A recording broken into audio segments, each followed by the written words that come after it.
So some people say that the Crusades were good and bad, uh, but I prefer to say that they had no impact whatsoever in actually making the world better, per se. They definitely didn't make it like worse, but they definitely didn't make it better either. So my name is Thomas Gallant, and today I'm going to be talking about the Crusades and Christianity and Islam. So the first thing I'm going to talk about is Christianity. And so Christianity goes back all the way to Christ. So when we talk about after death and before death of Christ, that's pretty much when Christianity started to develop into an idea because of this so-called man. And we have actually proven that Jesus was an actual person, whether or not he's the person that's depicted in all the scriptures it's written in.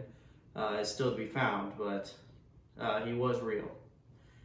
So this kept rolling through the Roman Empire. Christianity did, and eventually it became the actual religion of the state in 380 AD. And so it developed from this Judaism approach to where, if any you know anything about Judaism, they do believe that Jesus Christ was a person, but where Christianity splits off from Judaism is that Judaism believes that Jesus was not the Messiah that has come, and that he is still coming in the future.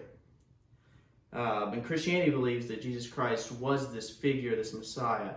And so that's where those two split off, and eventually Christianity got really rolling, and so in 380 AD it became official religion of the state. And the main form throughout the early years, I would say, is more towards Catholicism. That form, so now you have like Methodist and other types of Christianity, the other forms. But Catholicism was the main one just because the Pope rose to so much power during, after Roman times and leading into the Dark Ages and Middle Ages. So that's about Christianity. And so now the other side, so this would be the eastern side of the world at this time, was mostly Islam. So it's about 400 years later, in the 7th century, that Islam really took off. And that was because there was a guy named Muhammad, and he is a prophet who heard the words of Allah, which is the word for God in Arabic. And their holy center, instead of it being Jerusalem, how it is portrayed in Christianity, it's actually Mecca. That's where their holy city is, which is in Saudi Arabia. So that was the birthplace of Islam, was in Saudi Arabia.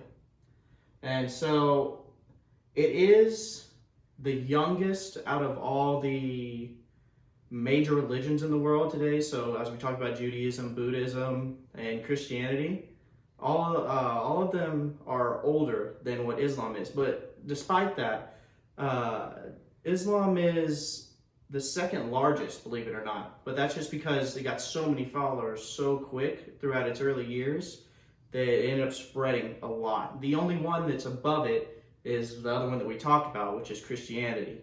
And that's because Christianity just stuck around for longer. And so now that we've talked about the two different religions within this war, the Crusades, we're going to start talking about the First Crusade, which was definitely the most influential out of any of the Crusades, I would say. And so the First Crusade started in 1095 with Pope Urban II.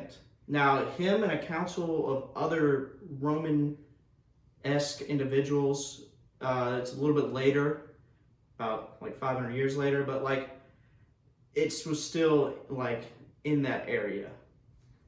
And so Pope Urban II said, well, the people, God wants us to have the holy city of Jerusalem back, and that we need to take it. And from like what his perspective was these just barbaric people that were people that practiced Islam. And he said that these guys, they don't know what they're doing with this city, and we need to reclaim it for the glory of God. And so he got a lot of backers from this, whether it be the peasants. A lot of peasants went, and some even higher up people went, who were like viscounts and stuff like that. And so this crusade, it wasn't the longest crusade out of all of them, so it only lasted about 4 to 5 years, but it was definitely the most influential. And so overall, if we're talking about the Crusades in total, it took about almost 200 years. So if you're talking about a 5-year span in a 200-year war, it's not really that long.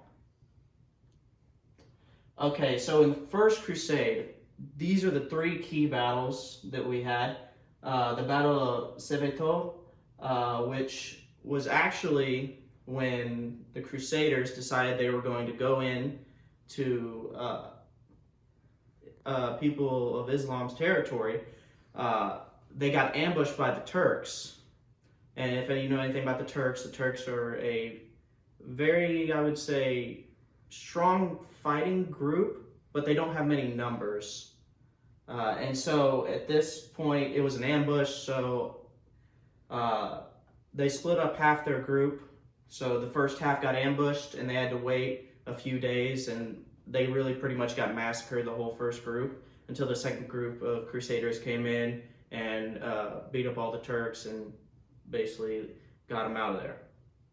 And so, what they were really trying to do, what the Crusaders were trying to do, is they were trying to get to Antioch because it was one of the biggest strongholds, you could say, one of the hardest ones to get through at this point in time, because it was between 2 mountain passes, and it was in a ravine, so you had to go straight through a ravine to get to Jerusalem, which was their ultimate goal.